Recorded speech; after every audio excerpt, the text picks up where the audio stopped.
Episode 8 डेलीग्राफ से cutting 8 अगस्त। मीना मरे की डायरी में चिपकाई गई।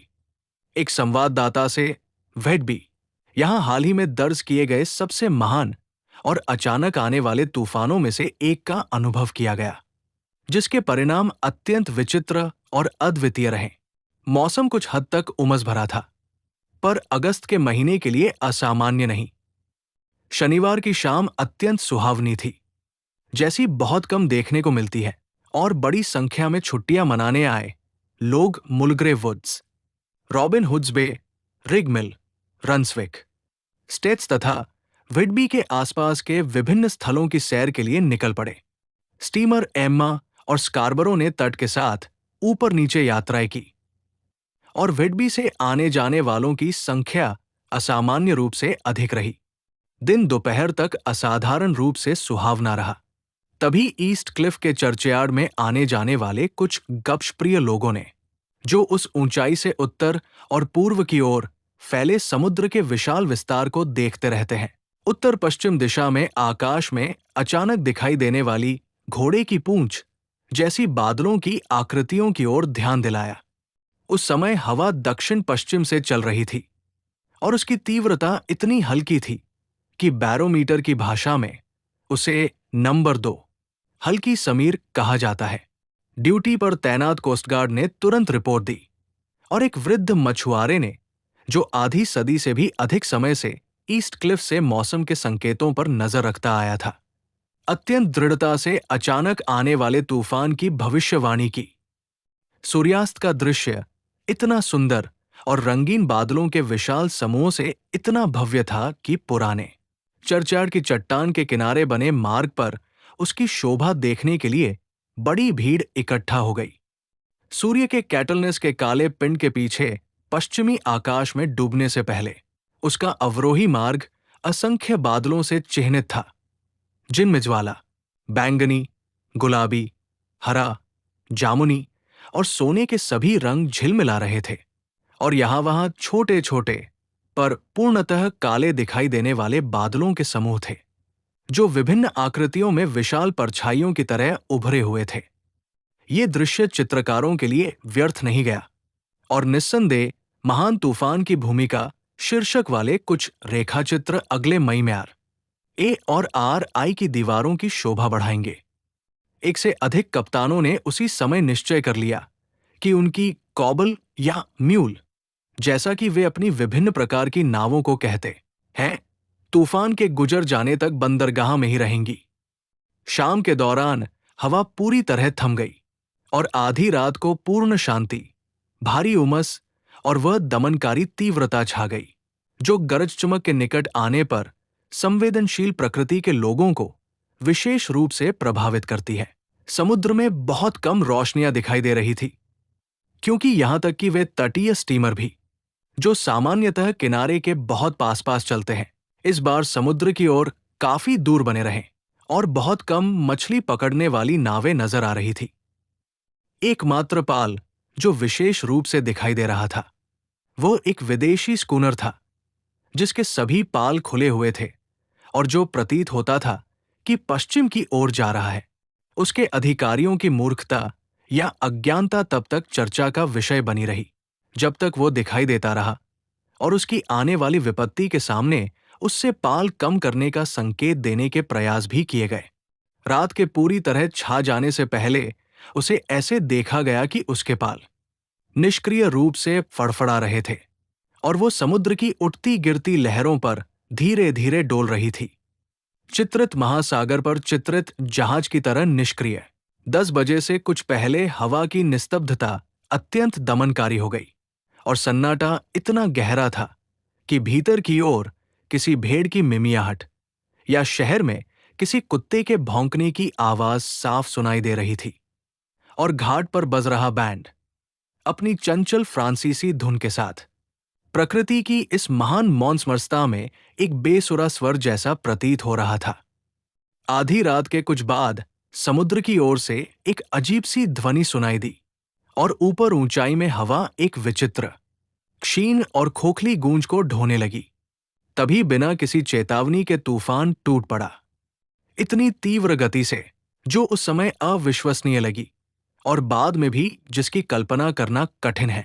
प्रकृति का पूरा रूप एकाएक विक्षुब्ध हो उठा। लहरें बढ़ती हुई उग्रता के साथ उठने लगी, एक दूसरे से ऊंची होती हुई, यहां तक कि कुछ ही मिनटों में अभी अभी शीशे की तरह शांत दिखने वाला समुद्र गरजते और निगलते हुए दैत्य जैसा बन गया। सफेद कलगी वाली लहरें पागलपन में समतल रेत पर पटकने लगी और ढलान वाली चट्टानों पर चढ़ दौड़ी। अन्य लहरें घाटों पर टूट पड़ी और अपने झाग के साथ उन प्रकाश दीपों की लालटेनें बहा ले गई जो विडबी बंदरगाह के दोनों छोरों पर बने घाटों के सिरों पर खड़ी थी। हवा गरज की तरह दहाड़ रही थी और इतनी प्रबलता से चल रही थी कि मजबूत पुरुषों के लिए भी अपने पैरों पर टिके रहना या लोहे के खंभों को कसकर पकड़ना कठिन हो गया। पूरे घाट को दर्शकों की भीड़ से खाली कराना आवश्यक समझा गया, अन्यथा उस रात होने वाली मौतों की संख्या कई गुना बढ़ जाती।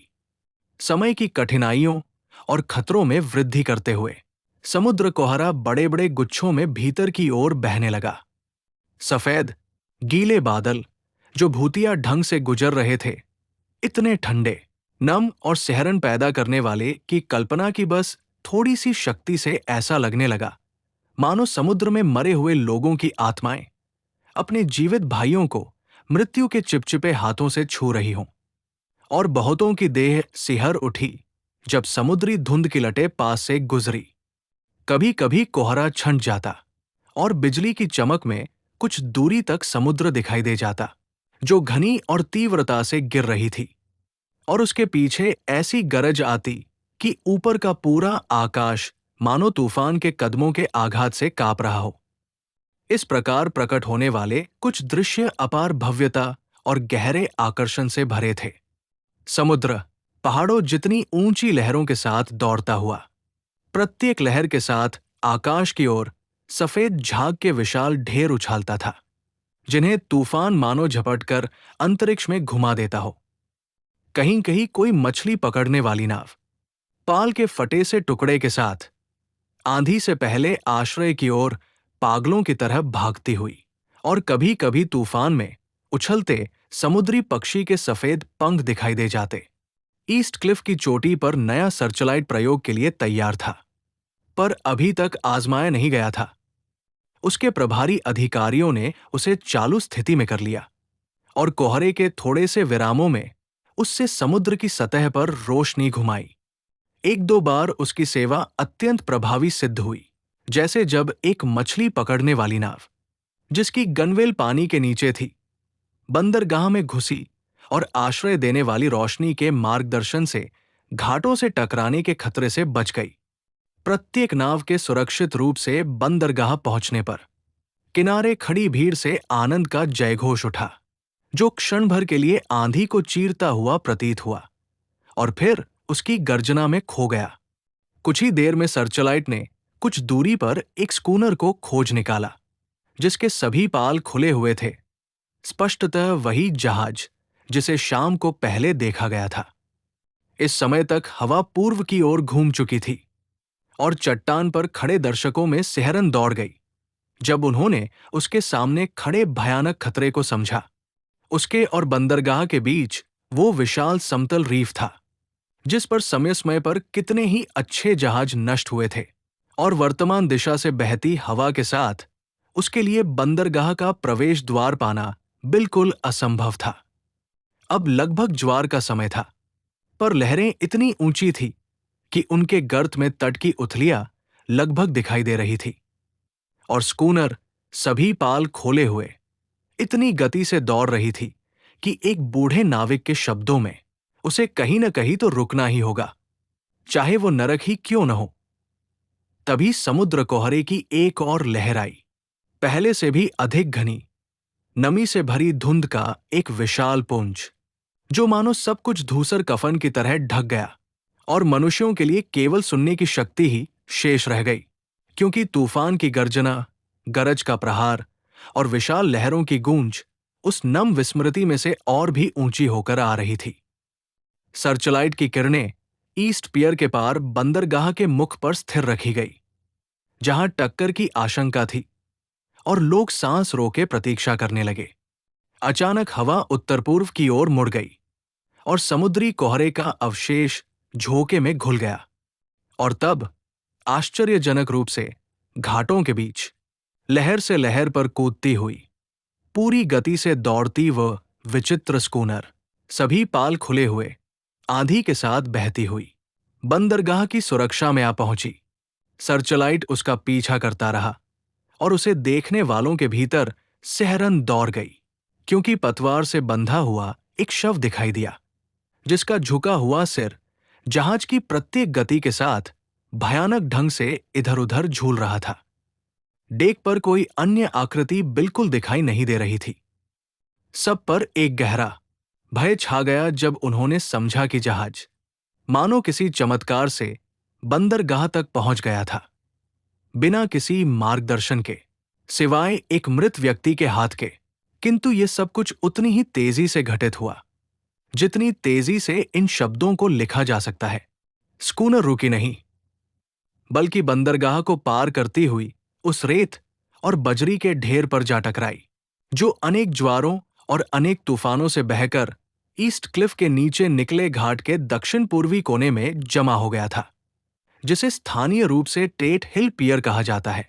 निस्संदेह जब जहाज रेत के ढेर पर आ चढ़ा तो जोरदार टक्कर हुई। प्रत्येक डंडा, रस्सी और रस्सी का सहारा तन गया और कुछ टॉपें टूटकर गिर पड़े।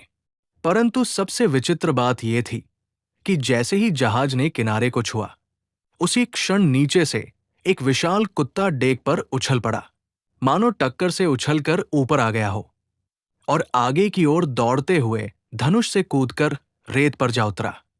वो सीधे उस खड़ी चट्टान की ओर बढ़ा, जहां चर्चयार्ड ईस्ट पियर की ओर जाने वाली संकरी गली के ऊपर इतनी तीव्र ढलान पर लटका हुआ है कि कुछ सपाट कब्र पत्थर, जिन्हें व्हिटबी की स्थानीय बोली में थ्रफस्टेन्स या थ्रूस्टोन्स कहा जाता है, वास्तव में उस स्थान से बाहर निकले हुए हैं जहां सहारा देने वाली चट्टान ढह चुकी है और वो अंधकार में ओझल हो गया, जो सर्चलाइट की रोशनी के ठीक परे और भी गहरा प्रतीत हो रहा था।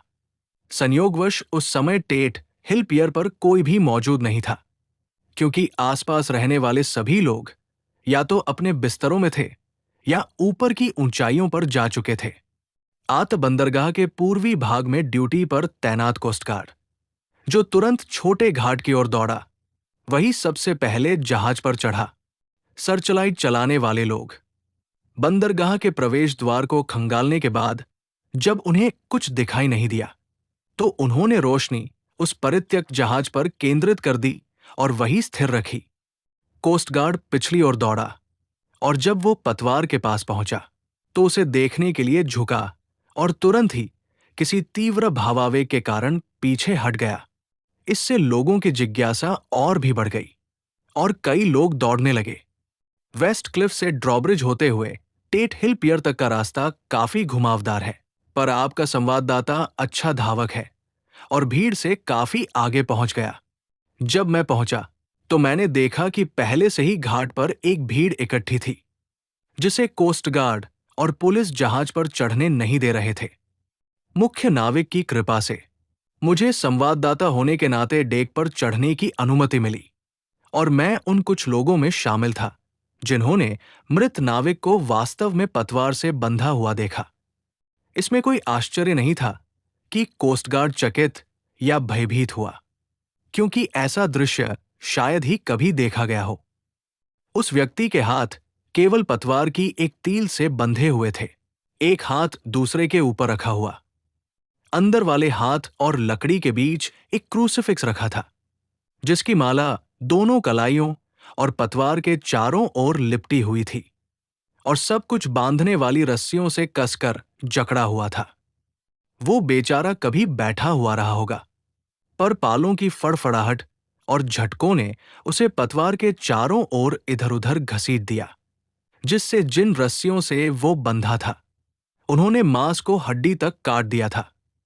स्थिति का ठीक-ठीक विवरण दर्ज किया गया और मेरे तुरंत बाद आए डॉक्टर सर्जन जे एम कैफिन तैंतीस ईस्ट एलियट प्लेस, ने जांच के बाद घोषित किया कि वो व्यक्ति लगभग 2 दिनों से मृत रहा होगा। उसकी जेब में एक बोतल मिली, सावधानी से बंद की हुई, जिसमें एक छोटे से कागज के रोल के अलावा कुछ नहीं था, जो लॉगबुक का परिशिष्ट निकला। कोस्ट गार्ड का कहना था कि उस व्यक्ति ने अपने हाथ स्वयं बांधे होंगे और गांठें अपने दांतों से कसी होंगी। ये तथ्य कि कोस्ट गार्ड ही सबसे पहले जहाज पर चढ़ा, आगे चलकर एडमिरल्टी कोर्ट में कुछ जटिलताओं से बचा सकता है, क्योंकि कोस्ट गार्ड उस बचावधन का दावा नहीं कर सकते जो किसी परित्यक्त जहाज पर सबसे पहले चढ़ने वाले नागरिक का अधिकार होता है। फिर भी कानूनी हलकों में बातें शुरू हो चुकी है और एक युवा कानून छात्र जोर देकर कह रहा है कि मालिक के अधिकार पहले ही पूरी तरह समाप्त हो चुके हैं, क्योंकि उसकी संपत्ति मॉर्टमैन कानूनों के विरुद्ध रोकी गई है। चूंकि पतवार, जो प्रत्यायोजित स्वामित्व का प्रतीक, यदि प्रमाण नहीं तो कम से कम संकेत है, एक मृत हाथ में थामी हुई है।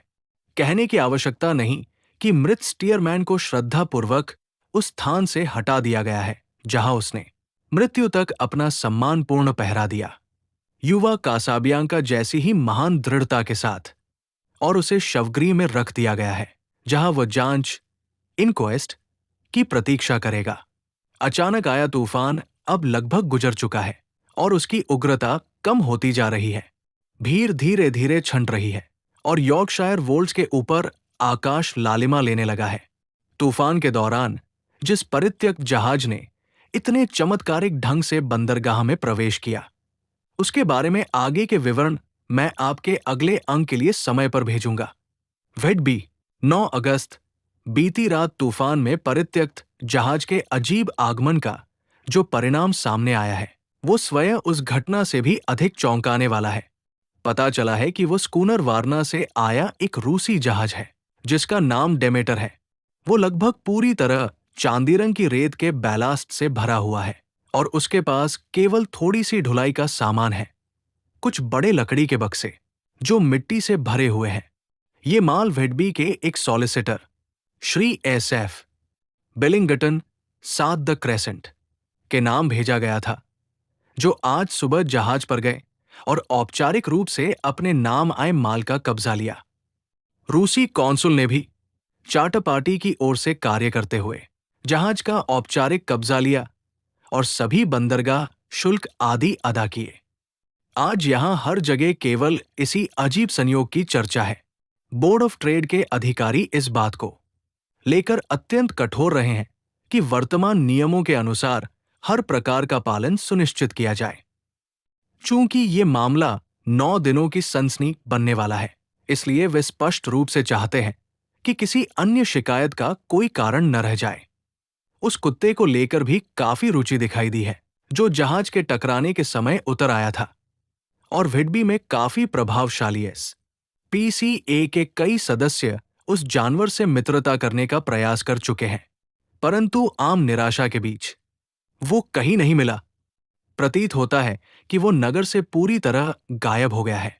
संभव है कि वो डर गया हो और दलदली क्षेत्रों मूर्स की ओर चला गया हो, जहां वो अब भी भय के कारण छिपा हुआ हो। कुछ लोग इस संभावना को भय के साथ देखते हैं कि कहीं आगे चलकर वो स्वयं एक खतरा न बन जाए, क्योंकि वो स्पष्ट रूप से एक उग्र जानवर है। आज सुबह बहुत तड़के टेट हिल पियर के पास रहने वाले एक कोयला व्यापारी का आधी नस्ल का मास्टिफ कुत्ता अपने मालिक के आंगन के सामने सड़क पर मरा हुआ पाया गया। वो लड़ाई में शामिल रहा होगा और उसका प्रतिद्वंद्वी अत्यंत क्रूर रहा होगा, क्योंकि उसका गला फाड़ दिया गया था और पेट को ऐसे चीर दिया गया था मानो किसी भयानक पंजे से। बाद में बोर्ड ऑफ ट्रेड के निरीक्षक की कृपा से मुझे डेमेटर की लॉगबुक देखने की अनुमति मिली, जो 3 दिन पहले तक पूरी तरह सही पाई गई, परंतु उसमें विशेष रुचि की कोई बात नहीं थी सिवाय लापता नाविकों के उल्लेख के। किंतु सबसे अधिक रुचि उस कागज को लेकर है जो बोतल में मिला था और आज इनक्वेस्ट में प्रस्तुत किया गया। इन दोनों दस्तावेजों को मिलाकर जो कथा सामने आती है, उससे अधिक विचित्र वर्णन शायद ही मुझे कभी मिला हो। चूंकि इसमें छिपाने योग्य कुछ भी नहीं है, मुझे इन्हें प्रयोग करने की अनुमति दी गई है और इसलिए मैं इनका प्रतिलेख भेज रहा हूं। केवल नौकायन और मालवाहक से संबंधित तकनीकी विवरण छोड़ते हुए ऐसा लगभग प्रतीत होता है कि कप्तान खुले समुद्र में पहुंचने से पहले ही किसी प्रकार की उन्माद अवस्था में आ गया था और ये स्थिति पूरी यात्रा के दौरान लगातार बढ़ती चली गई। निस्संदेह मेरा ये कथन सावधानी के साथ लिया जाना चाहिए, क्योंकि मैं ये सब रूसी कौंसुल के एक क्लर्क के अनुवाद के आधार पर लिख रहा हूं, जिसने समय की कमी के बावजूद कृपा करके मेरे लिए अनुवाद किया। डेमेटर का लॉग, वारना से व्हिटबी, 18 जुलाई को लिखा गया। घटनाएं इतनी विचित्र घट रही हैं कि अब से लेकर हमारे उतरने तक मैं सबका ठीक ठीक विवरण लिखता रहूंगा। 6 जुलाई को हमने माल लादना पूरा किया। चांदी रंग की रेत और मिट्टी से भरे बक्से। दोपहर में पाल खोले। पूर्वी हवा तेज। चालक दल 5 नाविक, 2 मैट, रसोइया और मैं स्वयं कप्तान। 11 जुलाई को भोर में बॉस्फोरस में प्रवेश किया। तुर्की कस्टम अधिकारियों ने जहाज पर चढ़कर जांच की। बख्शीश सब ठीक। शाम 4 बजे रवाना हुए। 12 जुलाई को डार्डानेल से गुजरे और कस्टम अधिकारी तथा सुरक्षा स्क्वाड्रन की झंडा नावाई। फिर बख्शीश। अधिकारियों की जांच गहन पर तेज थी। वे चाहते थे कि हम शीघ्र आगे बढ़े। अंधेरा होने पर आर्किपेलागो में प्रवेश किया। 13 जुलाई को केप माटापन पार किया। चालक दल किसी बात को लेकर असंतुष्ट था।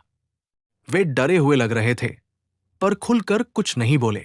14 जुलाई को मैं चालक दल को लेकर कुछ चिंतित था। सभी मजबूत और भरोसेमंद लोग हैं, जो पहले भी मेरे साथ नौकायन कर चुके हैं।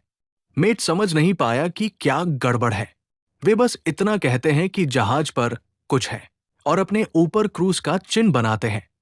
उसी दिन मेट ने उनमें से एक पर गुस्से में हाथ उठा दिया। मुझे भयंकर झगड़े की आशंका थी, पर सब शांत रहा।